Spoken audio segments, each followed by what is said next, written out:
Il y a des objets qui ne devraient jamais revoir la lumière du jour.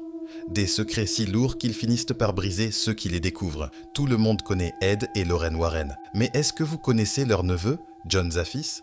Il est démonologue, et dans son musée privé, il cache un objet si toxique qu'il refuse que quiconque croise son reflet. Tout commence dans un vide-grenier. Une famille sans histoire achète une vieille boîte en bois. À l'intérieur, une étrange particularité. Les parois sont entièrement tapissées de miroirs. Un piège occulte conçu pour emprisonner une entité dans un reflet infini. En l'ouvrant par simple curiosité, la famille brise le sceau, et l'enfer se déchaîne.